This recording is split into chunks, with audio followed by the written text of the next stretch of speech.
আসসালামু আলাইকুম সুপ্রিয় বন্ধুরা, জানিয়ে দিয়েছি উপবৃত্তি নিয়ে দারুণ সুখবর রয়েছে। দ্বিগুণ হচ্ছে উপবৃত্তি, দেয়া হবে পোশাক কেনার টাকা।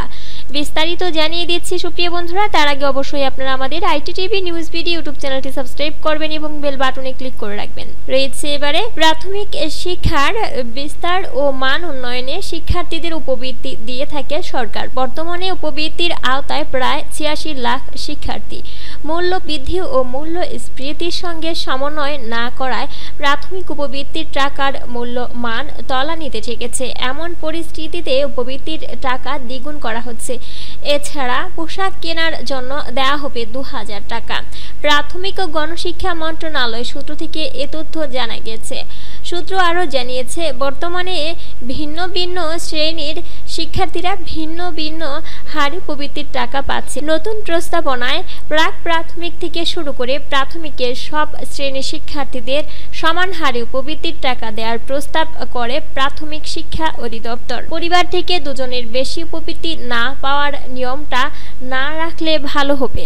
সেজন্য অধিদপ্তর সার্বিক পরিস্থিতি বিবেচনা করে একটি প্রস্তাব মন্ত্রণালয়ে পাঠিয়েছে। এটি বাস্তবায়ন হলে ২ সন্তানের বেশি এমন পরিবারের কোনো সন্তান স্কুল বিমুখী হবে না। শিক্ষা অধিদপ্তরের উপবৃত্তি শাখার সহকারী পরিচালক মোহাম্মদ কবির উদ্দিন। অধিদপ্তরের উপবৃত্তি শাখার তথ্যমতে বর্তমানে প্রাক প্রাথমিকের একজন শিক্ষার্থী মাসিক ৭৫ টাকা হারে উপবৃত্তির টাকা পায়। প্রাথমিকে প্রথম থেকে পঞ্চম শ্রেণী পর্যন্ত ১৫০ টাকা এবং যেসব স্কুলে অষ্টম শ্রেণী পর্যন্ত প্রাথমিক বিদ্যালয় হিসেবে চালু রয়েছে সেখানে ষষ্ঠ, সপ্তম ও অষ্টমের শিক্ষার্থীরা ২০০ টাকা হারে মাসিক উপবৃত্তি পায়। বছরে দুবার ৬ মাস পর পর মোবাইল ব্যাংকিং সেবা নগদের মাধ্যমে উপবৃত্তির টাকা দেওয়া হয়।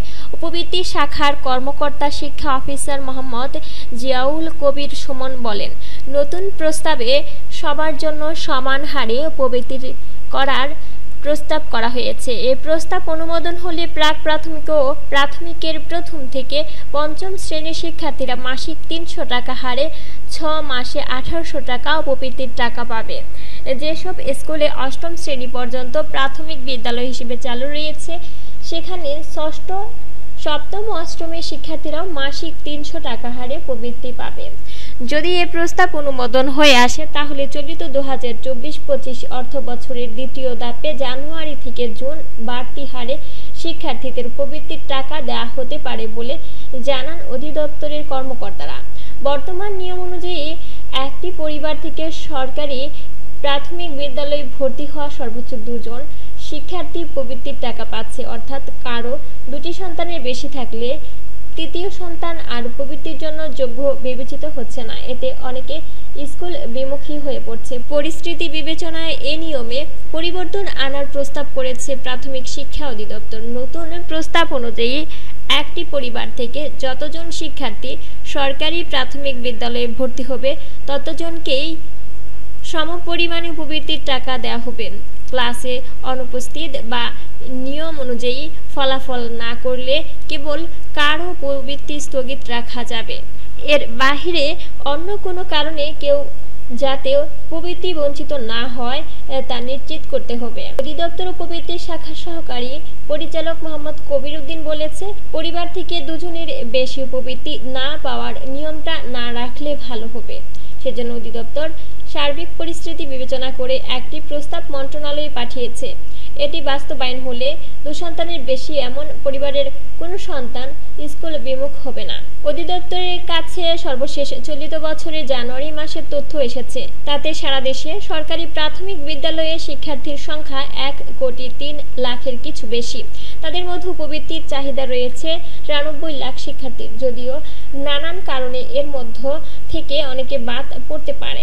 অধিদপ্তরের তথ্য মতে প্রতি বছরের ২ ধাপে ৬ মাস পর পর উপবৃত্তির টাকা পরিশোধ করা হয়। জুলাই থেকে ডিসেম্বর প্রথম ধাপ এবং জানুয়ারি থেকে জুন দ্বিতীয় ধাপ। সর্বশেষ জানুয়ারিতে চলিত অর্থ বছরের প্রথম ধাপের উপবৃত্তি পরিশোধ করা হয়।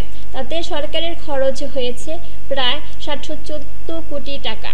এ ধাপে উপবৃত্তির টাকা পেয়েছে ৮৬ লাখেরও বেশি শিক্ষার্থী। এ ছিল সুপ্রিয় বন্ধুরা উপবৃত্তি সংক্রান্ত আপডেট গুরুত্বপূর্ণ সংবাদটি। পরবর্তীতে আমাদের আইটিটিভি নিউজ স্পিডের আপডেট সংবাদ পেতে চ্যানেলটি অবশ্যই সাবস্ক্রাইব করবেন এবং বেল বাটনে ক্লিক করে রাখবেন। বেল বাটনে ক্লিক করার ফলে আপনার স্মার্টফোন ও কম্পিউটারে সক্রিয়ভাবে সকল ভিডিও নোটিফিকেশন পৌঁছে যাবে।